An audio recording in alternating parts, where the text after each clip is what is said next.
Hello friends, welcome to the second part of the video. हम लोग जो तैयारी कर रहे हैं मास मीडिया की, ये उस वीडियो का सेकंड पार्ट है। और लास्ट जो हमने प्रिपेयर करा था फिल्म रिव्यू, आज उसी कॉन्सेप्ट को हम थोड़ा सा आगे बढ़ाएंगे।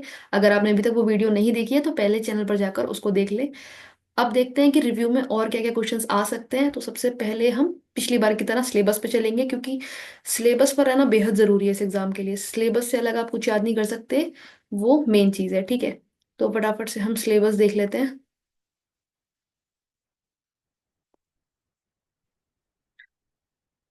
तो ये यहाँ पर मुझे लगता है कि आपको मेरी स्क्रीन अब नजर आ रही होगी। ठीक है, तो ये मास मीडिया का हिंदी प्रवेश परीक्षा का पाठ्यक्रम आ चुका है।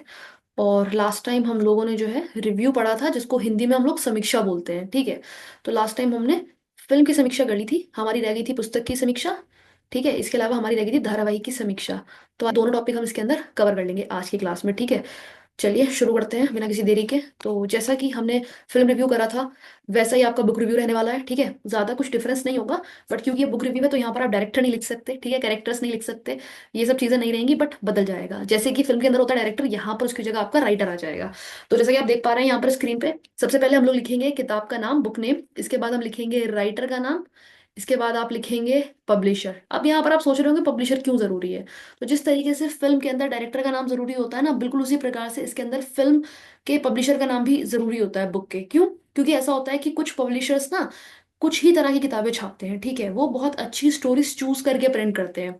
तो अब अगर आप जैसे कुछ फेमस पब्लिशर अगर आपके दिमाग में आ रहे हो, जैसे मेरे दिमाग में तो इस टाइम कॉम्पिटेटिव एग्जाम का एक पब्लिशर आ रहा है, अरिहंत। आप लोग अगर तैयारी कर चुके हैं, आगे करेंगे, तो आपको बहुत ज्यादा हर कंपटीशन की किताब में अरिहंत की किताब देखने को मिलेगी, और आप इजीली ले भी लोगे। क्यों? आप सोचोगे पब्लिशर अरिहंत है तो किताब अच्छी होगी, कंटेंट अच्छा ही होगा। ठीक है, तो पब्लिशर के नाम से भी किताबें बहुत ज्यादा बिकती हैं। और जाहिर सी बात है, कोई व्यक्ति बुक रिव्यू क्यों खरीदने जाएगा, मतलब क्यों पढ़ने जाएगा? तो उसकी वजह यही होगी ना कि किताब कैसी है, अंदाजा लगाने के लिए। हम फिल्म रिव्यू भी क्यों पढ़ते हैं, क्यों देखते हैं? फिल्म रिव्यू हम इसलिए पढ़ते हैं ताकि हमें अंदाजा लग सके कि मूवी कैसे रहने वाली है। और उस मूवी पे तो हम 2-2.5 घंटे स्पेंड करते हैं, इस किताब पे तो और ज्यादा टाइम हम स्पेंड करेंगे। 2 घंटे में तो किताब खत्म नहीं होगी, ज्यादा वक्त लगेगा। तो वो किताब कैसे रहने वाली है उसके लिए हम लोग बुक रिव्यू पढ़ते हैं। तो यहाँ पर हम पब्लिशर का नाम जरूर डालेंगे, वो बहुत इंपॉर्टेंट है। इसके बाद लैंग्वेज देखेंगे हम कि किताब की लैंग्वेज कैसी है, हिंदी इंग्लिश उर्दू जो भी है, और कितनी लैंग्वेजेस में अवेलेबल है। ये नहीं डालना आपको, आप हिंदी बुक की कर रहे हैं सिंपल वो डाल देंगे, ट्रांसलेशन तो अवेलेबल रहती ही है। इसके बाद पेजेस लिखना बहुत जरूरी है। जैसे हम वहां पर फिल्म रिव्यू में अवधि लिखते हैं ना, मूवी कितने घंटे की रहने वाली है, यहाँ पर आप पेजेस डालेंगे। ठीक है, इसके बाद प्राइस। अब प्राइस का क्या है, थोड़ा डाउटफुल रहता है कि कभी कहीं सस्ती मिल जाती है, कभी कहीं महंगी मिल जाती है। तो जो भी प्राइस आपको ठीक ठाक लगे ऑनलाइन देखकर आप डाल दीजिएगा। इसके बाद मोस्ट इंपॉर्टेंट थिंग, विधा। हमने फिल्म रिव्यू में शैली लिखी थी, ठीक है, यहाँ पर हम उसको विधा बोलते हैं। किताब की विधा क्या है? अब विधा क्या होती है? अब यहाँ पर विधा में आएगा कि किताब उपन्यास है, यानी कि नॉवल है। किताब कोई कहानी है, मतलब शॉर्ट स्टोरीज का कलेक्शन है, तो कहानियां हैं बहुत सारी उसके अंदर, या फिर वो उपन्यास है ना, तो ये यहाँ पर हम मेंशन करेंगे। या फिर वो पोएट्री है ना, कविताएं हैं उसके अंदर, तो जो भी उसकी विधा है वो यहाँ पर लिखेंगे। इसके बाद आ जाता है पुस्तक का विवरण। अभी पुस्तक का विवरण क्या होता है, देखिए ये हेडिंग डलेगी आपकी, और इस हेडिंग के अंदर आप लेखक के बारे में बताएंगे सबसे पहले। जो भी किताब का राइटर है, कि फॉर एग्जाम्पल जैसे मैं एग्जाम्पल लेती हूँ, एक किताब है बड़ी फेमस, पता नहीं आप लोगों ने पढ़ी है या नहीं, उसका नाम है डार्क हॉर्स। नीलोत्पल मृणाल एक व्यक्ति है, उन्होंने वो किताब लिखी है। तो आप बताएंगे कि डार्क हॉर्स जो किताब है वो नीलोत्पल मृणाल द्वारा लिखी गई है। या फॉर एग्जाम्पल ऐसी किताब ले लेती हूँ जो आपको भी पता होगी, हम गोदान का एग्जाम्पल ले लेते हैं। तो गोदान एक ऐसी किताब है जो, मतलब मुझे उम्मीद है कि आप लोगों ने पढ़ी होगी, तो आप बता देंगे कि भाई गोदान जो है वो प्रेमचंद ने लिखी है। प्रेमचंद जो है वो पहले उसमें उर्दू में लिखा करते थे, फिर हिंदी में लिखने लगे वगैरह वगैरह। उनका असल नाम धनपत राय है। और थोड़ा सा, बहुत ज्यादा नहीं, 3 से 4 लाइनों में आप थोड़ा सा लेखक के बारे में बताएंगे। इसके बाद इसी पैराग्राफ के अंदर आप मुख्य पात्र बताएंगे। ठीक है, फिल्म में हम कैरेक्टर शुरू में ही बता देते हैं, किताब में हम पुस्तक के विवरण के अंदर बताएंगे। ठीक है, कि इस फिल्म के अंदर एक किसान होता है, ठीक है, और वो 2 बैल खरीदता है, जो भी कहानी है। जैसे मैं अगर डार्क हॉर्स की बात करूं तो एक स्टूडेंट होता है जो तैयारी करता है यूपीएससी की। ठीक है, उसका एक फ्रेंड होता है जो बहुत ज्यादा मेन रोल में, मेन लीड में है, उसकी मदद करता है, कहानी के आखिर तक बना रहता है। तो वो 4-5 जो मेन कैरेक्टर किताब के हैं वो आप यहाँ पर इंट्रोड्यूस कर देंगे उनके नाम के साथ। इसके बाद बात करेंगे पुस्तक के बारे में। तो अभी जो हम बात कर रहे थे, ठीक है, वो क्या थी, मतलब हमने वो लेखक के बारे में बताया, कैरेक्टर्स के बारे में बताया, बट अब हम बात करेंगे बुक के कंटेंट के बारे में, बुक की स्टोरी के बारे में। तो जो भी कंटेंट है, मेन कंटेंट है कि कहानी यहाँ से शुरू होती है। इसमें एक स्टूडेंट का स्ट्रगल दिखाया है, दिल्ली में आया है वो, तो दिल्ली में स्टूडेंट्स, छात्रों की जो जिंदगी है वो कैसी रहती है, लाइफ कैसी रहती है, वो सब आप बताएंगे। राइटर ने किस तरीके से इन सब चीजों को एक्सप्लेन करा है, क्या वाकई लग रहा था किताब को पढ़ते हुए, है ना, ये सब चीजें आप बताएंगे। पुस्तक के बारे में, स्टोरी लाइन के बारे में आप बताएंगे। और हमेशा की तरह कभी भी एंडिंग यहाँ नहीं बता देंगे, केवल मेन मेन बात यहाँ पर बताएंगे, ठीक है। इसके बाद आलोचना आ जाएगा या फिर कंक्लूजन आ जाएगा, आपकी मर्जी, आप कुछ भी लिख सकते हो। आप चाहो तो हेडिंग डाल सकते हो, आलोचना या कंक्लूजन। आप चाहो तो बिना हेडिंग के बस चुपचाप से दो लाइनें छोड़ के पैराग्राफ चेंज कर दो और फिर ये सब बता दो, ठीक है। तो आलोचना में अगर आपको लगता है कि राइटर कुछ और बेहतर कर सकता था, कोई कमी रह गई लेखन में, आपको कोई लगा कि ये चीज और अच्छी हो सकती थी या कोई चीज मिस हो गई, वो आप यहाँ पर डाल सकते हो। कंक्लूजन आप दे सकते हो, ठीक है, कि भाई किताब जो है ओवरऑल ग्रामीण पृष्ठभूमि पर आधारित है। तो जो लोग इच्छुक हैं इस बारे में पढ़ने के लिए, वो उस किताब को पढ़ेंगे, उनको काफी अच्छा लगेगा, उनको पता चलेगा गांव का जीवन कैसा होता है। और गांव का जब कोई स्टूडेंट बाहर आकर दिल्ली जैसे बड़े शहर में, देश की राजधानी में पढ़ाई करता है, तो किस किस चीजों से गुजरता है। तो उस तरह का कंक्लूजन आप दे सकते हैं। एंड में रेटिंग देंगे, हमेशा की तरह रेटिंग बहुत जरूरी है, आपको ऑनलाइन मिल जाएगी। और आप चाहें तो ये लास्ट वाली लाइन ऐड कर सकते हैं, आपकी मर्जी है, पढ़े या ना पढ़े, जैसे फिल्म में हम ऐड करते हैं ना, देखें या ना देखें, यहाँ पर आप ये लाइन ऐड कर सकते हैं। It's up to you completely. तो ये हमारा बुक रिव्यू हो गया। मुझे उम्मीद है आपके समझ में आया होगा। कुछ भी डाउट है, कुछ भी डाउट है, आप मुझसे पूछ सकते हैं कमेंट सेक्शन में, टेलीग्राम पर आप मैसेज कर सकते हैं, इंस्टाग्राम पे मैसेज कर सकते हैं, आपको लिंक डिस्क्रिप्शन में मिलेगा। सिंपल था बुक रिव्यू, मैंने ज्यादा इसको एक्सपेंड इसलिए नहीं करा क्योंकि फिल्म रिव्यू हम बहुत अच्छे से डिस्कस कर चुके हैं। अब ये चीजें ऐसी हैं कि शॉर्ट में भी मैं अगर बता दूं तो मुझे उम्मीद है आप लिख पाएंगे। अब हम बात करेंगे धारावाहिक की समीक्षा की, ये भी लगभग लगभग ऐसा ही है। धारावाहिक, बहुत सारे लोग कंफ्यूज हो जाते हैं कि क्या है धारावाहिक।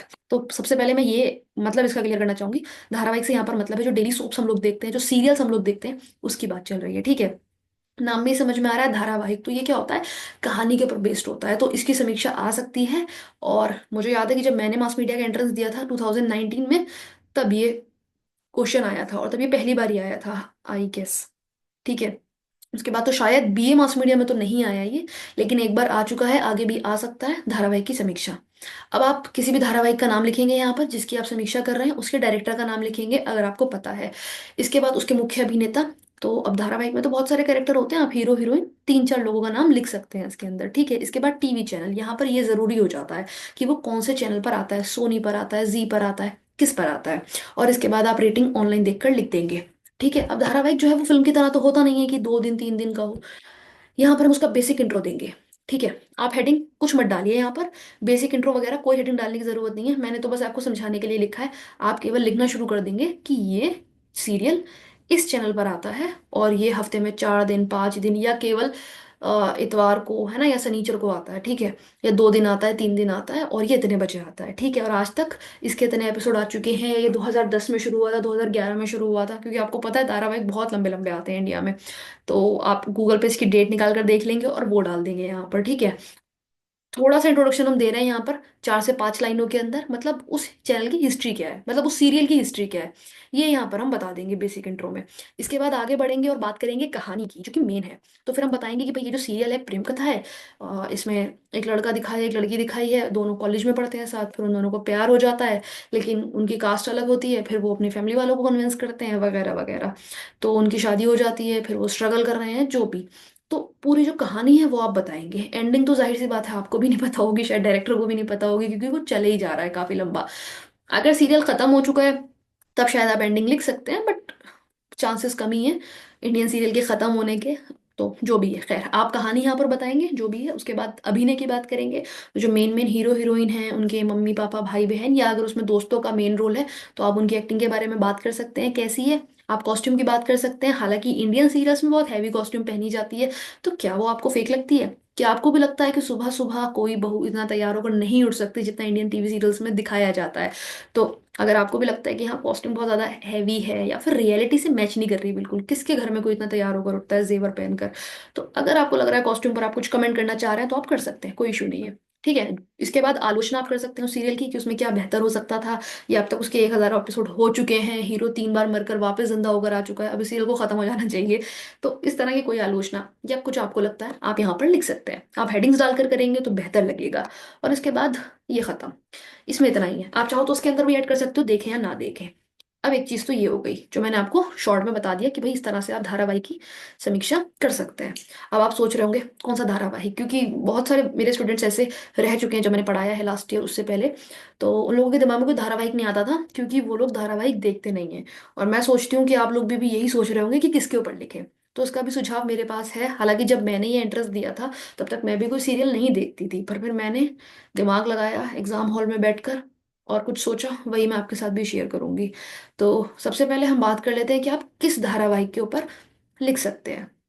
तो जैसे एक सीरियल है इसमें बहुत सारे बच्चे लिखते हैं, होपफुली आपने भी देखा होगा, तारक मेहता का उल्टा चश्मा। आप उसके ऊपर लिख सकते हैं, लेकिन बहुत सारे बच्चे लिखने वाले हैं, पहले ही बता दूं। उसके अलावा अब इस टाइम कौन कौन से सीरियल्स आते हैं इंडियन, मुझे खुद भी नहीं पता। बट ठीक है, कोई भी सीरियल इस तरह का आप ले सकते हैं जो भी आ रहा हो। और पाकिस्तानी सीरियल्स अगर कुछ लोग लिखने की सोच रहे हैं तो मेरी सलाह है कि प्लीज़ अगर हिंदी सीरियल आप लोगे तो अच्छा है। इससे पहले कि आप कमेंट सेक्शन में पूछो, मैं पहले ही आपको बता रही हूँ, अगर आप बॉलीवुड हिंदी सीरियल ले रहे हैं, बॉलीवुड तो शायद सही नहीं है कहना, लेकिन जो हिंदी सीरियल हैं, इंडियन सीरियल्स हैं, उनको लेंगे तो बेहतर है ना। एक चीज़ तो ये हो गई। अब दूसरी ये जो मैंने अभी आपको बताया था कि अगर आप कोई सीरियल देखते ही नहीं है और आप परेशान हैं, खासतौर पर लड़के परेशान होंगे कि क्या करें, तो ऐसे में जो मैंने करा था आप वो कर सकते हैं। हम क्या करेंगे, हम कोई ऐसा सीरियल ले लेंगे जो सबने ही देखा होगा। और ऐसा सीरियल कौन सा है, चलिए देखते हैं, क्राइम पेट्रोल। मैं मानती हूँ कि आपने कभी ना कभी इसका नाम सुना ही होगा, एक या दो एपिसोड देखे ही होंगे। और अगर आप अभी भी कह रहे हैं कि मैंने एक आधा एपिसोड भी नहीं देखा, यूट्यूब पे पड़े हुए हैं, जाकर एक दो एपिसोड देख लो, आपको अंदाजा लग जाएगा कि ये कैसा सीरियल है, ठीक है। अब क्या है देखो, कोई और सीरियल का अगर मैं नाम लूं तो आपको बहुत सारा देखना पड़ेगा, तब जाके 15-20 एपिसोड जाके देखोगे तब समझ में आएगा कि कैसा सीरियल है। क्राइम पेट्रोल ऐसा है, या तो आपने देख रखा होगा, नहीं देखा होगा तो अभी जाकर 2 मिनट में देख लोगे, ठीक है, 1 घंटे 2 घंटे में सब कॉन्सेप्ट समझ में आ जाएगा। तो ऐसे में आंसर को अटेम्प्ट करने के लिए, ये मैं एग्जाम्पल आपको यहाँ पर इसलिए दे रही हूँ, मैंने एग्जाम्पल में लिखी भी हैं चीज़ें।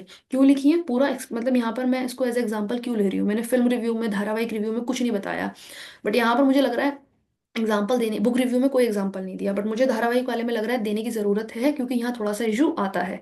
अब आप देखो, क्राइम पेट्रोल आप लिख सकते हो, धारावाहिक का नाम।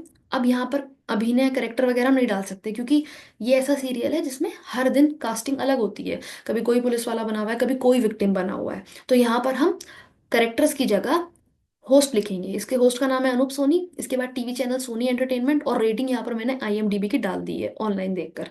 क्लियर है, 4 चीजें बस, काम हो गया आपका। तो कुछ ज्यादा याद करने की जरूरत भी नहीं है, मैं क्राइम पेट्रोल की ही जो है वो रिव्यू लिख कर आई थी, ठीक है। फिर आपका होस्टेड बाय अनुपम सोनी। अब यहाँ पर जो हमने अभी बोला था ना धारावाहिक में शुरू में हम थोड़ा सा इंट्रोडक्शन लिखते हैं, तो ये वही इंट्रोडक्शन है कि जो क्राइम पेट्रोल सीरियल है वो सोनी टीवी पर आता है और इसको जो होस्ट है वो अनूप सोनी कर रहे हैं। और ये लगभग 19 साल पहले 2003 में स्टार्ट हुआ था। थोड़ी सी हम इसकी हिस्ट्री बता देंगे और हम बता देंगे ये कैसा शो है। तो हर हफ्ते ये आता है, ठीक है, सैटरडे संडे इस तरह से। आप इसको ऑनलाइन यूट्यूब वगैरह पे भी देख सकते हैं। फिर हम बात करेंगे इसकी कहानी की। तो अब इसकी कहानी क्या है, तो फिर हम बताएंगे कि ये सच्ची घटना पर आधारित एक सीरियल है, धारावाहिक सीरियल है। इसमें कुछ सच्ची घटनाएं भी ली जाती हैं, कुछ कभी कभी काल्पनिक भी होती हैं, ठीक है। धारावाहिक ज्यादातर काल्पनिक ही होते हैं, तो ऐसा कहा जाता है कि इसमें भी कुछ चीजें जो है वो काल्पनिक होती हैं, कुछ सच्ची घटनाओं पर भी आधारित होता है। और हर बार इसके जो कैरेक्टर्स हैं वो बदल जाते हैं वगैरह वगैरह। अब तक इसके इतने एपिसोड आ चुके हैं, कहानी में आप इसका कॉन्सेप्ट बता देंगे कि क्राइम पेट्रोल एग्जैक्टली है क्या, और सिर्फ एक पैराग्राफ में, क्योंकि आगे भी बहुत चीजें आएंगी लिखने के लिए, मैं आपको बताऊंगी। इसके बाद हम हेडिंग डालेंगे फायदे। फायदे हेडिंग डालने के बाद ये सब जो मैंने नीचे लिखी है ना, ये सब भी हेडिंग है, मैं आपको बता दूं। पहली हेडिंग डालेंगे जागरूकता और एक्सप्लेन करेंगे। देखिए, क्राइम पेट्रोल सीरियल के कुछ फायदे भी हैं, कुछ नुकसान भी हैं, वो क्या क्या है। तो पहला फायदा है कि उससे जागरूकता फैलती है। आप लिखेंगे क्राइम पेट्रोल एक ऐसा टीवी शो है जिससे जो लोगों को जागरूक करता है और लोगों को बताता है कि किस किस तरह से उनके आसपास क्राइम हो सकते हैं, तो उनको कितना जागरूक रहने की जरूरत है और वो अपना बचाव कैसे कर सकते हैं। 2 से 3 लाइन में एक्सप्लेन कर देंगे। नेक्स्ट हेडिंग डालेंगे कानून व्यवस्था की जानकारी। फिर बताएंगे कि क्राइम पेट्रोल एक ऐसा टीवी शो भी है जो लोगों को कानूनी जानकारी देता है, और वो भी मनोरंजक ढंग से, मतलब एक मनोरंजन, मतलब एक तरीके से देखते देखते उनका टाइम भी पास हो जाता है और उनको पता भी चल जाता है कि कानून कैसे काम करता है देश का, ठीक है। इसके बाद सहानुभूति और समझ को बढ़ावा, जाहिर सी बात है, लोगों के अंदर उसको देखकर सहानुभूति पैदा होती है, जो जिनके साथ क्राइम होता है उन लोगों को देखकर लोगों की संवेदनाएं आती हैं, ठीक है, तो ये एक चीज़ है, उसको बढ़ावा देता है। फिर नागरिकों को कार्रवाई करने के लिए प्रोत्साहित करता है। मान लीजिए कोई ऐसा व्यक्ति है जिसके साथ कोई क्राइम हुआ, अब वो सोच रहा है मैं कंप्लेन करूँ ना करूँ, होना तो कुछ है नहीं कंप्लेन करके, और इंडियन लॉ तो वैसे ही बेकार है, ऐसा मान लो वो सोच रहा है कि केसेस तो पेंडिंग ही पड़े रहते हैं। लेकिन अगर वो क्राइम पेट्रोल देखे और वो देखे अरे ये तो बिल्कुल वैसा ही है जैसा मेरे साथ हुआ था, और इसको तो हक मिला इसका, इसको तो मतलब इसके साथ इसको तो इंसाफ मिला, तो मुझे भी कंप्लेन करनी चाहिए। तो लोगों को प्रोत्साहित भी करता है कि अगर आपके साथ कुछ गलत हुआ है तो आप जाकर उसकी कंप्लेन करें। आप अगर देखें तो क्राइम पेट्रोल एक अच्छा मैसेज देता है कि जो गलत जिस आदमी ने करा है उसके साथ उसको सजा जरूर मिलेगी, चाहे थोड़ा वक्त लगेगा, ज्यादा वक्त लगेगा, लेकिन एक दिन ऐसा आएगा कि उसको सजा मिलेगी। तो ये नागरिकों को कार्रवाई करने के लिए प्रोत्साहित भी करता है। इसके बाद प्लेटफॉर्म फॉर विक्टिम्स, ठीक है। तो ये लोगों को, जो विक्टिम्स हैं जिनके साथ क्राइम हुआ है, उनको एक प्लेटफॉर्म देता है अपनी आवाज उठाने के लिए। वो आकर अपनी बात लोगों से शेयर कर सकते हैं, ठीक है, जो उनके साथ गलत हुआ है उसके बारे में लोगों को बता सकते हैं। तो 5 इसके फायदे हो गए। अब थोड़े से नुकसान की बात कर लेते हैं। आपको कोई और फायदा अगर याद आ रहा है आप इसके अंदर आगे लिख सकते हो। ये सब 5 हेडिंग्स डलेंगी और इसमें 3 3 4 4 लाइन आप एक्सप्लेन करेंगे, अच्छा खासा बड़ा आंसर जाएगा आपका। इसके बाद बात करेंगे नुकसान की। तो नुकसान अगर हम देखें तो पहला नुकसान इसका ये हो सकता है कि ये अश्लीलता को बहुत ज्यादा बढ़ावा देता है। ये बहुत गलत है। अगर आप यूट्यूब पर जाकर देखेंगे तो आधे से ज्यादा थंबनेल जो है इसके, थंबनेल वो क्या होंगे, अश्लील होंगे, ठीक है। गलत पिक्चर्स उस पर डाली हुई होंगी। इससे क्या है कि वो अश्लीलता को बढ़ावा दे रहे हैं। और आजकल बहुत ज्यादा गलत सीन्स भी इसके अंदर दिखाने लग गए हैं, जो कि काफी गलत है। इसके बाद डर, भय और चिंता, मैंने इंग्लिश में लिखा है तो मैंने डर और भय दोनों ही लिख दिया। तो ये क्या है, फेयर पैदा करता है लोगों के अंदर। अक्सर लोग बहुत ज्यादा नेगेटिव हो जाते हैं। जैसे आपने अगर ऑब्जर्व करा है पता नहीं, बट मैंने देखा है जो लोग ज्यादा क्राइम पेट्रोल देखते हैं बहुत ज्यादा शौक से, तो वो फिर हर चीज उनको नेगेटिव लगने लगती है। वो हर चीज को नेगेटिव तरीके से देखने लगते हैं। दूध वाला भी दूध देने आ रहा है तो उनको लग रहा है ये क्रिमिनल है। उनके घर की नौकरानी, उस पर भी वो शक कर रहे हैं कि किसी दिन मर्डर कर देगी। अपने बच्चों पर भी शक कर रहे हैं, पड़ोसी पर, रिश्तेदारों पर। तो कई बार ये लोगों को शक भी बना देता है, क्योंकि जब वो इतना ज्यादा क्राइम देख लेते हैं तो उन्हें हर किसी पर शक होने लगता है, डर लगने लगता है। वो फिर सोसाइटी में खुलकर नहीं रह पाते। तो एक नुकसान ये इसका है। इसके बाद कानून का गलत चित्रण हम कह सकते हैं। कई बार उसमें कानून को गलत भी तौर पे दिखाया जाता है, ठीक है। कुछ चीजें, जाहिर सी बात है, तो वो धारावाहिक है, काल्पनिक हो सकता है, हमेशा एकदम 100% रियल नहीं होता। कुछ चीजें वो एंटरटेनमेंट के लिए उसके अंदर बदल देते हैं, एड ऑन कर देते हैं, उसको इंटरेस्टिंग बनाने के लिए। एकदम सीधा सीधा तो नहीं दिखाएंगे ना कि जैसा प्रोसेसिंग चलता है वैसे ही, कुछ तो इंटरेस्ट लाने के लिए करेंगे उसके अंदर। तो कानून का भी कई बार वो गलत चित्रण कर देता है। इसके बाद जो सबसे बड़ा इफेक्ट है मुझे लगता है वो बच्चों पर बुरा प्रभाव है। बच्चे अगर क्राइम पेट्रोल देख लें, आप खुद सोचो, 5 6 साल का बच्चा या उससे कम उम्र का या 7 8 9 साल का भी बच्चा अगर क्राइम पेट्रोल देखेगा उसके ऊपर क्या असर पड़ेगा। एक तो ये कि उसको इतना ज्यादा क्राइम्स के बारे में पता चल जाएगा, उसके दिमाग एकदम से, मतलब क्या बोलेंगे, कूड़ा भर जाएगा उसके दिमाग के अंदर। प्लस उसको डर लगने लगेगा कि माहौल कितना खराब है ना। उसको अपने पेरेंट्स से भी डर लगेगा, फ्रेंड से भी डर लगेगा, और उसके दिमाग में उल्टी सीधी चीजें आने लगेंगी।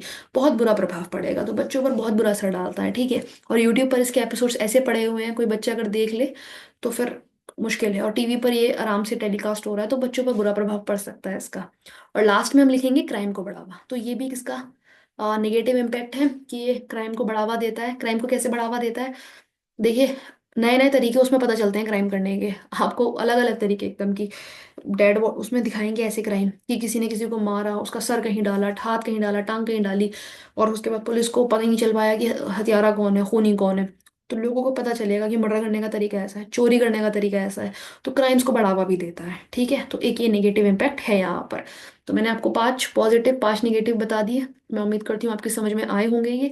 हेडिंग्स डाल के आप ऐसे करेंगे, ठीक है। इसके बाद लास्ट में हमें कंक्लूजन देंगे, और वो कंक्लूजन इस तरह से हो सकता है, मैंने यहाँ लिखा है, आप इसको थोड़ा सा बदल कर अपने शब्दों में लिखिएगा। क्राइम पेट्रोल एक ऐसा शो है जो दर्शकों को अपराध की दुनिया में ले जाता है और उन्हें वास्तविक जीवन के अपराधों के बारे में जागरूक करता है।